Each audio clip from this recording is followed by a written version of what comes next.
Morning, guys. I am Ms. Dupree, and I am here with our day 5, the last day of our formative task on the giant Pacific octopus. We are going to be finishing up our narrative writing that we started on yesterday. Um, Remember, our topic was a giant Pacific octopus is hiding in its den because there are enemies nearby. It sees an unopened jar of clams that fell into the ocean with its lid still on it. How will the octopus get to the jar? How will it open the jar? So that was the prompt that we were going to be using for our fictitious writing. So let's go ahead and real quick, just reviewing the facts. We talked about the size of the giant Pacific octopus. We talked about their habitat, that they live in the Pacific Ocean, in shallow or deep water, their body parts. They have a head, their arms, and a mantle. Their dens and hiding places. They don't have bones. They could squeeze in the small cracks or holes because of the lack of bones. And they live in a den. And the beak is a hard part in its mouth. So that's the only hard part on the giant Pacific octopus. Food, we talked about how they like clams and crabs, poison the victims to stop it from moving, and then they push the midden out when they're done. In order to hide from their enemies, they camouflage themselves, or they can squirt ink, use their siphon to move quickly. We also learned that they're very smart because they could twist the lids off to get food out of jars, right? So those are some of the facts that we've learned this week about the giant Pacific octopus. So let's go ahead and start looking back at our writing. Right, so yesterday I shared with you guys my example. And I wanted to go ahead and share with you guys what I did because we went through that checklist, right? And there were some things that I thought that I could add to it. There's one area where I circled no because I figured I could add a little bit more information on how he got to the clams and how he ate them.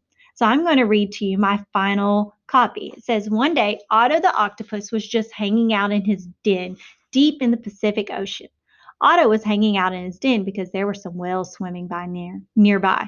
Whales are one of Otto's enemies, so he was trying to stay out of sight while they were near. While Otto was waiting, his stomach started growling. Otto was getting very hungry. Otto peeked out of his den and saw that a tasty jar of clams was nearby. He really wanted to eat those clams. He could almost taste them. Otto needed to be very sneaky in order to get the clams. First, he used his camouflage abilities to blend in with some reef, while he then used his siphon to quickly get to the jar of clams. Then he used his mini suckers to pick up the jar up. After picking up the jar, he used his siphon to once again get back to his den quickly. Once Otto was safely in his den, he decided to eat the clams.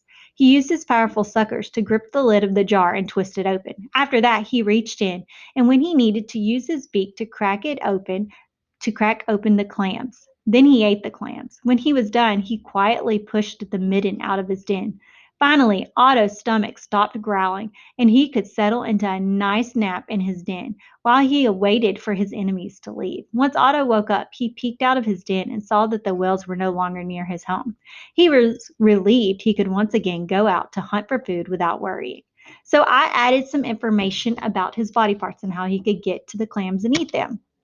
So I'm going to go back through that checklist and double check one more time that I can hit yes to all of these things. So I named and described my octopus character in the setting. I could circle yes to that. I did it. I explained how my octopus character gets and eats the clams.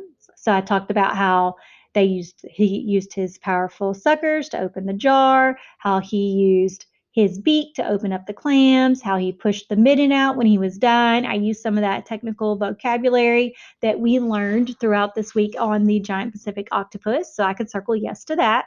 Number 4, number 3, I'm skipping one. I described what my octopus character does about the enemies. I talked about how Otto camouflaged himself and then used his siphon to move quickly. Number 4, I ended my story with a description of how my character feels about the events in the story. Talked about how he was relieved whenever the whales left because he didn't have to worry anymore, and he was worried because they're one of his enemies. Number 5, I used time words like first, next, before, after, then, and soon to help my reader understand when events happened. I did use those, and I also used the word finally to show what was at the end of my story.